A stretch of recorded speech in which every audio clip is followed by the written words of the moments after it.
In 2019, the German automotive industry was the undisputed king of global engineering. Volkswagen, BMW and Mercedes-Benz were pulling in record profits, dominating the world's largest auto markets and selling a halo of absolute mechanical perfection. But cut to today. Factories in the heart of Germany are facing closure for the very first time in 80 years. Profits have cratered, and the very consumers who once idolised these luxury brands are walking away in droves. They told us German engineering was an unstoppable economic fortress.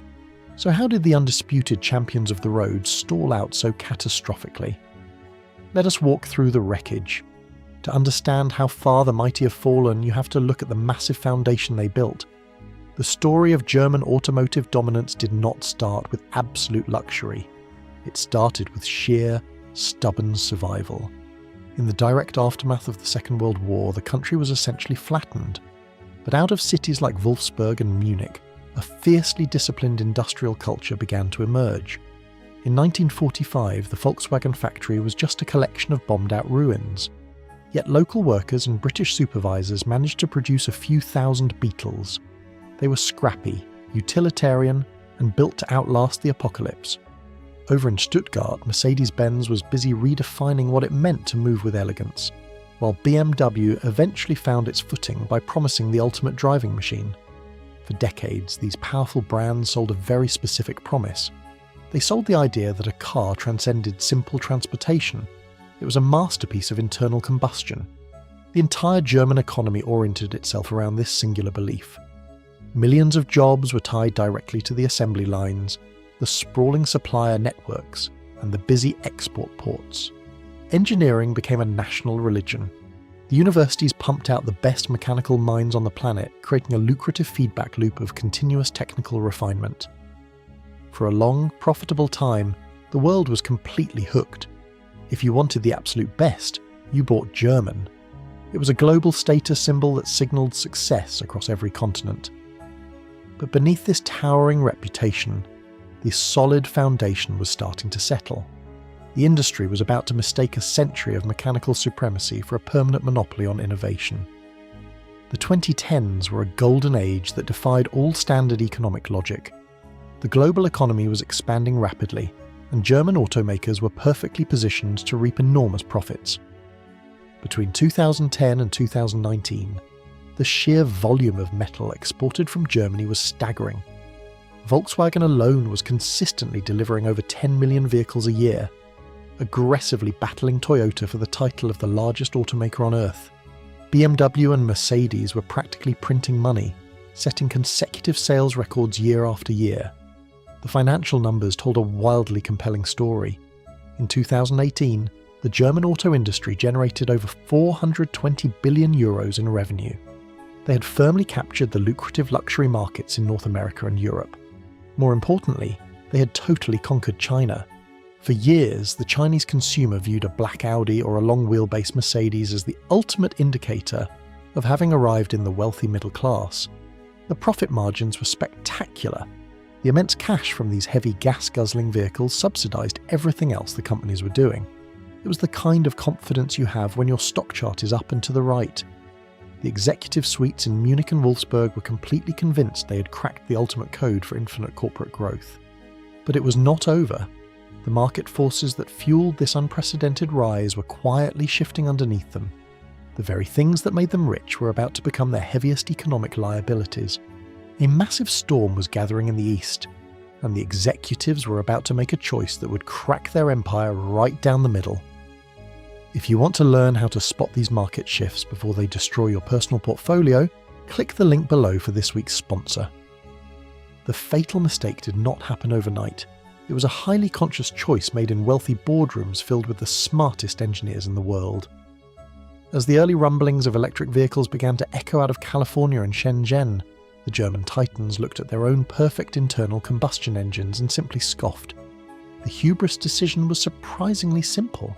They chose to believe that automotive software would always remain secondary to heavy hardware. They assumed that whenever they finally decided to pivot to battery power, they could simply muscle their way to the absolute top using their superior manufacturing scale. They treated the electric vehicle revolution like a fleeting consumer trend that could be managed strictly on their own prolonged timeline. This was a massive historic miscalculation. An electric vehicle is radically different from a traditional car with a large battery swapped in. It is basically a giant computer on wheels. The complex software dictates the battery management, the user interface, the autonomous driving features, and the entire daily customer experience. The German giants lacked this vital digital DNA entirely. When they finally started investing heavily in EV platforms, they tried to build them the same way they built heavy diesel engines. They created massive, highly bureaucratic software divisions. They threw billions of dollars at the problem, incorrectly assuming enormous capital alone could buy instant innovation. They ignored the agile, code-first mentalities that were defining the brand new era of modern transportation. For now, everyone was happy because the traditional cars were still selling in massive numbers, but they had no way of knowing that the solid ground was completely collapsing beneath their most profitable global market. The first real fracture appeared exactly where it hurt the most. China had long been the reliable profit engine for the entire German auto sector, but as the 2020s began, a truly terrifying reality dawned on the wealthy executives in Stuttgart and Wolfsburg. The Chinese consumer was fundamentally changing. A young, affluent buyer in Shanghai no longer cared about a perfectly tuned V8 engine. They wanted seamless digital integration, massive infotainment screens, and advanced driver assistance systems. They wanted their expensive car to feel exactly like an extension of their smartphone. And suddenly, the highly innovative local Chinese automakers were delivering exactly that, at a tiny fraction of the premium price. The new German offerings felt instantly dated by comparison. Their early electric models were notably heavy, their driving range was highly uncompetitive, and their internal software was plagued with embarrassing daily glitches. Screens would freeze, software updates required physical trips to the dealership, and the native voice commands were practically useless. One early buyer of a Volkswagen ID3 in Europe described it perfectly. He said the car drove beautifully on the highway, but the digital interface felt like operating a completely broken ATM. The raw numbers told a totally different story than the highly optimistic corporate press releases. By 2022, German market share in China's exploding electric vehicle segment had plummeted to dismal single digits. Brands like BYD and NIO were suddenly eating their lunch every single day. Sold as a temporary supply chain hiccup, this was actually a total rejection of the product by the most important demographic on Earth. The invincibility was entirely gone, and the long nightmare was just beginning. The pain extended far beyond fierce Chinese competition. The massive macroeconomic environment turned incredibly hostile almost overnight. The entire German industrial model was heavily built on a very specific geopolitical reality. They relied heavily on cheap imported energy to run their massive domestic factories, and they relied on open global trade to easily sell their expensive mechanical exports. When geopolitical conflicts heavily escalated in 2022, the profitable era of cheap energy vanished instantly. Factory energy cost in Germany skyrocketed, making it brutally expensive to actually produce any heavy machinery domestically. Then came the fierce regulatory squeeze. The European Union was aggressively pushing forward with strict mandates to phase out internal combustion engines entirely by the year 2035. The proud German automakers were firmly trapped in an impossible economic position. They had to spend billions upon billions to develop new electric platforms, while their legacy cash cows were being regulated completely out of existence. This is a classic stranded asset problem. That is when a company has massive investments in factories or technology that suddenly lose their value before they have fully paid for themselves. The transition was supposed to be smooth, but the K-shaped economy meant that persistent inflation was heavily squeezing the working middle class globally. Regular people simply could not afford the massive price premiums German brands were aggressively demanding for their new electric models. The external economic pressure was completely suffocating.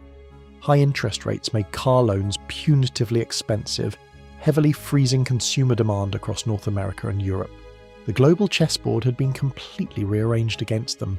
What made things worse was that the internal corporate culture at these legacy companies was violently tearing itself apart. The urgent transition to electric vehicles required ruthless operational efficiency, but the German giants were completely paralysed by their own massive corporate bureaucracies. The ongoing software disaster is the clearest historical example. Volkswagen's highly anticipated internal software division became an infamous, gaping money pit. It was supposed to heavily unify the digital operating systems across all their famous brands, from Skoda all the way to Porsche. Instead, it quickly devolved into endless internal infighting, delayed major product launches by several years, and burned through billions of wasted euros. Key luxury models like the electric Porsche Macan had to be pushed back repeatedly because the underlying software code simply did not work.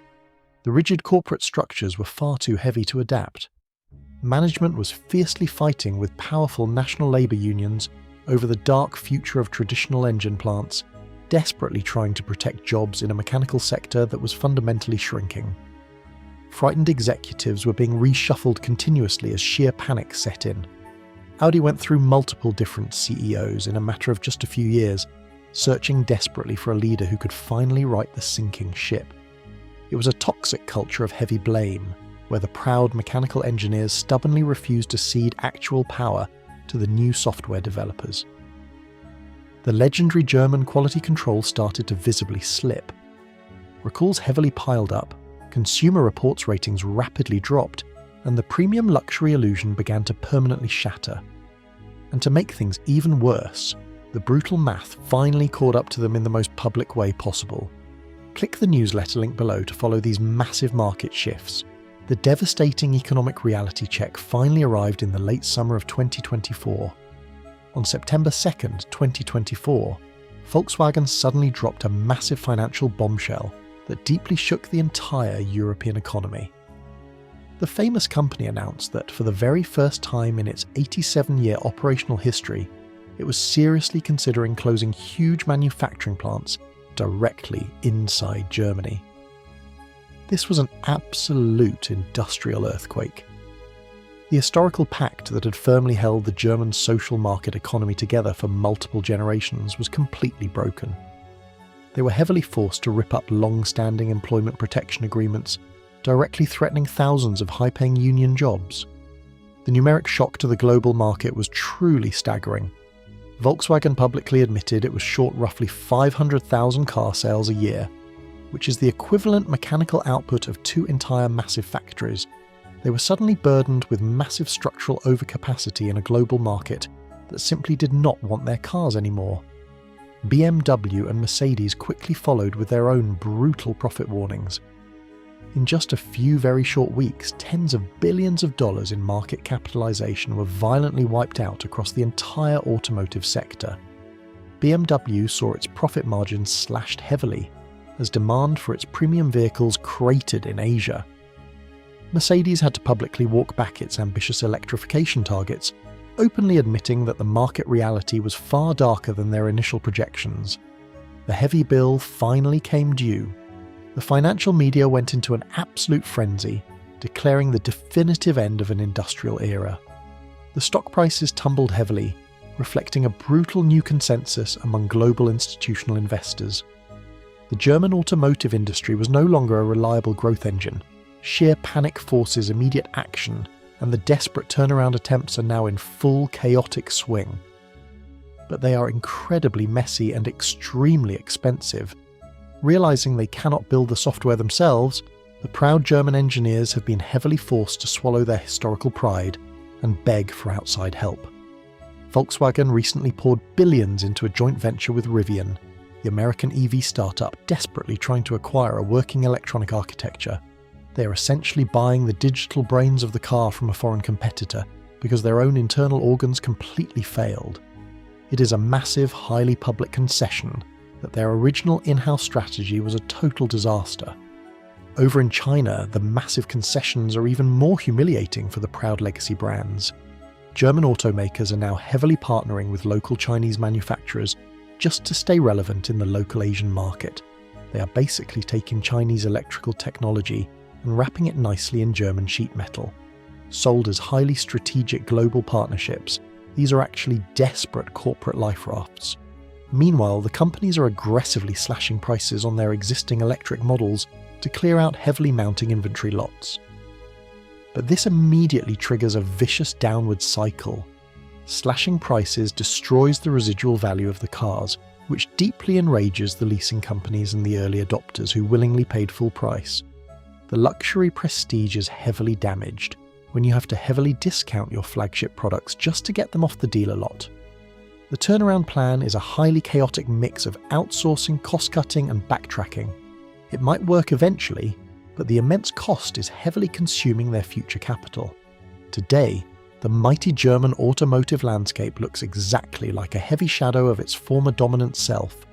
Historic factories are operating well below maximum capacity.